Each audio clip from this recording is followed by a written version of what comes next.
Hello everyone, this is Tom Thompson. I'm the mayor of the city of San Angelo, Texas. And this is Brian Groves here, our communications director. What we want to talk about with you right now is we just want to do a short little quick excerpt about Muck and Gut. And a lot of people, I don't think, understand what a true Muck and Gut is. So Brian, I'll kind of tee that up to you a little bit if you want to go over the definition of what a quick Muck and Gut is. Sure. Well, I mean, this is something new that I had never heard of before our flood disaster. And so my understanding, and you can correct me if I'm wrong, is that what we do is have these groups that are coming into town, and they're trained. This is what they do. And they're volunteers and they're free. And they will come into an affected household that had flood damage. So let's reiterate that. Volunteers and they're free. Volunteers and free, yes. And they'll come into an affected household and they will help remediate that household. So what does that look like? You know, if the flooring is damaged, they'll pull up the carpet, they'll pull off the sheetrock, they'll pull out the insulation.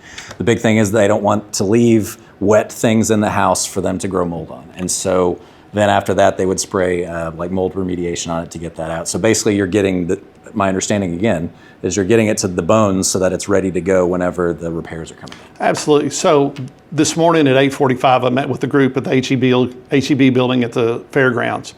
And I met with some professionals. I hate to go through that whole list, but there's probably 4 or 5 different groups, plus individual churches have put together, Muck and Gut teams to go through and clean this up. But we're running into people that when they come in, they need to understand if you've got moisture up any part of your walls, it's probably best if you cut that sheetrock out. And these are professionals that are trained to do that professionally.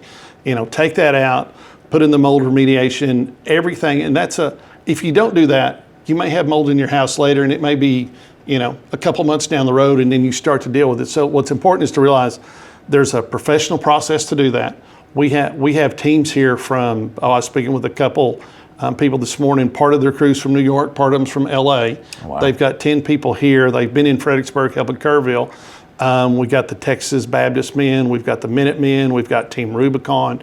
And my fear as a mayor is we have too many people that are, we deal with people, they have trouble calling 911. They're like, We'll take care of this ourselves. We have people that are afraid to ask for help. And that is certainly not the case. My scare at this time is we don't have enough people asking for help, and we're not taking use of the assets and the resources that are here. Sure. And so what we want to do today is we want to drive people to our website. There's a form that you can fill out that the United Way put together that will take your information and it'll let us know where you are and what you need, and we'll send those teams to you to assist with your house. Again, they're volunteers, they're free, and they've been trained to do this, and so they're here and they're ready to help. So we really need to, as a community, need to take advantage of this service.